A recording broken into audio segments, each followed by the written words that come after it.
আমার একটু পেশ থাকবো, হাসরের মাঠে যে মানুষ উঠবো, এই যে নুনু রাগা যে কাইটটা হালাই দিছে, এটা কি লইয়া উঠবো নাকি এটা ছাড়াই উঠবো, এটা আমি একটু জানতে চাই।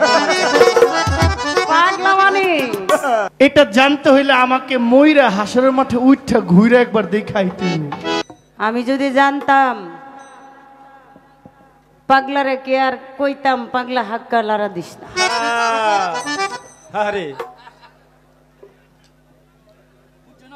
মানে আমি জানতাম না এই কথা কইলে যে এইরকম একটা গপ্প সে দিব। কোন কথা নিয়ে কোন জায়গায় লাগাই থুইছে, আসলে যে পাগল নতুন নতুন সত্যি পাগল। কত সুন্দর কথা কয়, ওই যে পোলাপানের নুনু কাটে, এই নুনু কাটার গল্প দিল। বাবা রে, তুমি যদি এই গল্প লিপি সরকারের লগে কও, কি কমো আর কওয়ার মতো আমার কিছু নাই, পালাও নাই, তাই এখন কইতেও পারতাছি না। গপ্পর ফ্যাক্টরি বাবা লিপি সরকারের কাছে। আসলে ভালো হয়ে গেছি তো, আবার বয়স হয়েছে, এই জন্য মিলে জিলে কিছুই কইতে পারি না। যদি কই, আগে যারা গান শুনছে তারা কইব লিপি সরকার আগের মতো পাজি রইল, ভালো হয়ে দেখলো না, ঠিক না? আর যারা এই এই এই এই কালের তারা কইব লিপি সরকার আগের মতো পারে না। তা আমি একটা বিপদে পড়ছি না বাবা, এই জন্য আমি কিছু কইতে পারি না। তারপরেও কমুনা যে কমুনা এইটা না, একটু হইলেও আমি ধরবো।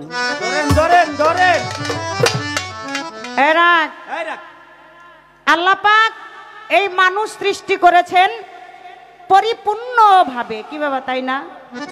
পরিপূর্ণভাবে এই মানুষকে আল্লাহ তাআলা সৃষ্টি করেছেন, এবং এই মানুষ হইল সৃষ্টির সেরা। মানুষ হইল সৃষ্টির সেরা, ফেরেশতাদেরও উপরে মানুষ।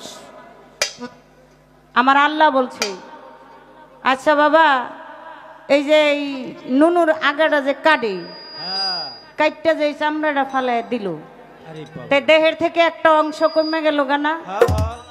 কিভাবে একটু অংশ কমলো না? আমার একটু পেশ থাকবো, হাসরের মাঠে যে মানুষ উঠবো, এই যে নুনু রাগা যে কাইটটা হালাই দিছে, এটা কি লইয়া উঠবো নাকি এটা ছাড়াই উঠবো? আপনারা কি কন? হ্যাঁ, এটা জানার দরকার আছে না? আর হাসরের মাঠে যদি এটা লগে না লইয়া উঠে, হাসরের মাঠে কোন জায়গায় থাকবো এটা আমি একটু জানতে চাই। পাগলা মানে আজকা ছুড়ে দিব।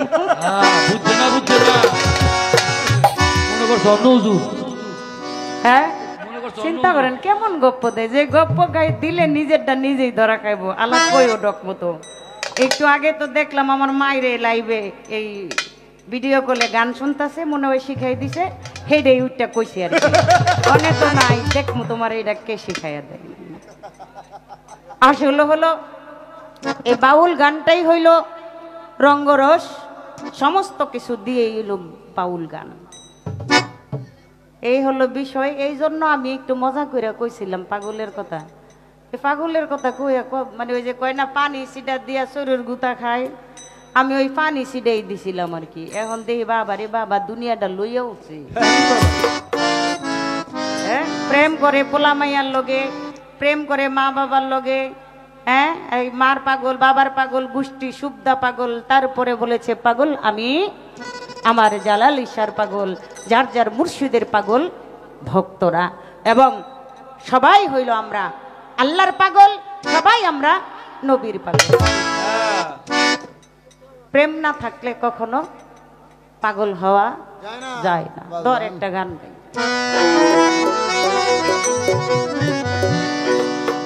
আইসে তো সিলেটে রসকর সব শেষ, আজকে প্রেম ভালোবাসা কিছু দেই নাই গে ওর ভিতরে, আল্লাহ জানি। আচ্ছা, এই কথাটার ভিতরে বাকি অংশটা কই যাইব হাসরের মাঠে এটা নিয়ে উঠবে কিনা, এটা জানতে হইলে আমাকে মইরা হাসরের মাঠে উঠা ঘুরে একবার দেখাইতে হবে।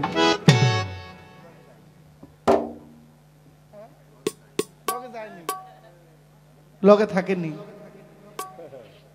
আর নাইলে এই কথার জবাব বাংলাদেশের মধ্যে আপনি যদি আলেমদের কাছে প্রশ্ন করেন, বিভিন্ন ঘরানার আলেম বিভিন্ন উত্তর দেয়,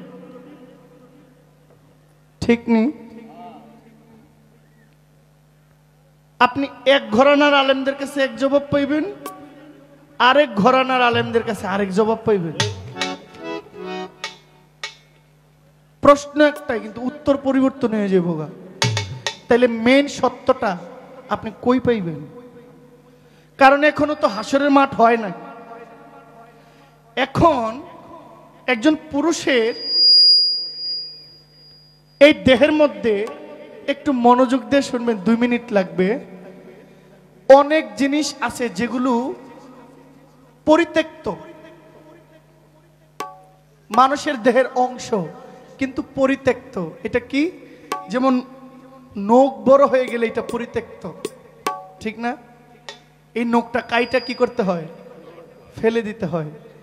এটা কিন্তু একটা দেহের অংশ, কিন্তু অংশ হইলেও এটা পরিত্যক্ত। আপনি দেখেন প্রত্যেকটা মানুষের মাথায় চুল, চোখের উপরে আছে, নিচে আছে, গালের মধ্যে আছে, বুকে আছে, সারা গায়ে আছে। কিন্তু বিশেষ একটি স্থান, লজ্জাস্থান, যেটাকে আপনার সব সময় পরিষ্কার পরিচ্ছন্ন রাখতে হবে।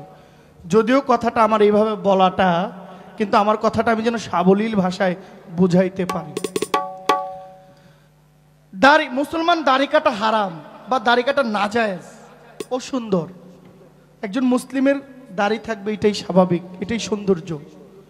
কিন্তু এটাকে কাট করা, বিভিন্ন কাটিং, যুগের পরিবর্তন হয়ে গেছে, কিন্তু না কাটাটাই সবচেয়ে উত্তম, এটা ইসলাম শিখায়। এখন এই জায়গার মধ্যে কাটা, এটা ইসলামের সৌন্দর্য না, কিন্তু লজ্জাস্থান পরিষ্কার করে কাটা, এটা ইসলামের সৌন্দর্য। তাহলে একজন মুসলমানের অঙ্গের একটা অংশ কাইটা ফেলে দেওয়া, এটাও ইসলামের সৌন্দর্য। আর যেটা ফেলে দেওয়া হয় এটা পরিত্যক্ত। এখন কথা হইল, একজন মুসলমানের সন্তানের উপরে 7 বছর বয়স হইলে তার উপরে সবকিছু ফরজ হয়, নামাজ, রোজা, সবকিছু ফরজ হয়ে যায়। আর মুসলমানের সন্তানেরা 7 বছরের উপরে চলে গেলে সব মানতে হয়, বাধ্যতামূলক। আমার সন্তান মানে না, এই দোষ আমার, আমি তাকে শিক্ষা দিতে পারি না, এই ব্যর্থতার দায়ভার আমার। কিন্তু ইসলাম বলে আপনাকে মানতে হবে, ধর্ম বলে। এখন যারা প্রশ্ন, যদি বাচ্চা থাকতে, কারণ জন্মের সময় সন্তান মারা যায় না, তো তার কি নুনু কাটে? 7 বছরের বাচ্চার নিচে মারা গেলে ওই সন্তানটার কোনো বিচার হয়? ওইটা নিষ্পাপ, ওই সন্তানটার কোনো বিচার হয় না। 7 বছরের উপরে চলে গেলে তখন তার জবাবদিহি, তার দায়ভার পড়ে যায়। একদিনও যদি বেশি হয়, একদিনের জবাব হইলেও তাকে দিতে হবে। এটা ধর্ম বলে। কতটুকু জয়ী না সহি, এটা কি জয়ীফ হাদিস না সহি হাদিস, বা এই হাদিসের বিশারদ কি, এই হাদিসের রেফারেন্স কি, এটা আলেমরা ভালো জানে। কিন্তু আমরা যতটুকু আমাদের ধর্মীয় গুরুর কাছ থেকে আমরা পেয়েছি। আর প্রত্যেকটা মুসলমানের সন্তান 7 বছরের আগেই তার সন্তানকে যত ছোট থাকতে পারে সুন্নতে খতনাটা করায় দেয়।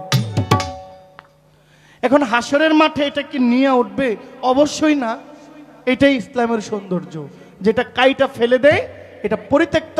নখ বড় হইলে কাইটা দিতে হবে।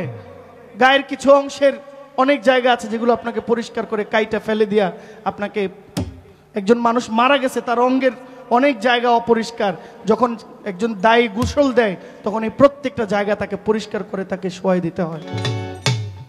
আর এটা ইসলামের সৌন্দর্য, এটা পরিত্যক্ত, এটার কোনো প্রয়োজন। যেটা ফেলে দিয়েছে এটা বাদ, এটার কোনো হিসাব নাই। এখন যারা নিষ্পাপ বাচ্চা মারা যায় তাদেরটা তো থাকে, তারা ওঠে, কিন্তু তাদের কোনো বিচার নাই, তারা বিনা হিসাবেই আল্লাহর জান্নাতে মেহমান। এইটা আপনার কথা ছিল।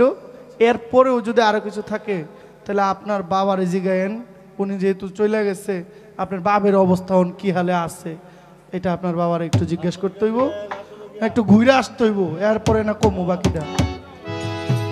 এছাড়া আর কিছু কইতাম পারতাছি না।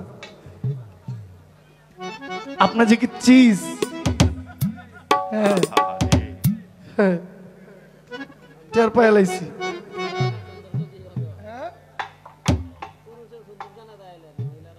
না, এটা উনি ভালো জানে। আমি ওনাকে একটা কথা বলবো, যদি একটা কথাও ভুলেও ওনার মানে হানি হয়, এটা আমার অন্যায় হবে। আমি যে পর প্রশ্নটা করেছি, আশা করি আপনার মনে আছে, পঞ্চরসটা দেহটা কাটলে পাওয়া যায় না কেন, কিন্তু এটা থাকে আবার দেহে। এটা কি রসটা, কি পঞ্চরসের মালিকটা কে? কে মালিক? আবার বলে পাক পাঞ্জাতন কইেন না, তাহলে বাঞ্ছারামপুরের ফেরিঘাট বন্ধ হইতে পারে। হ্যাঁ, যেহেতু আপনি আগের নাম ডাক বেশি, একটু জবাবটাও নাম ডাকের মতোই হইতে হবে।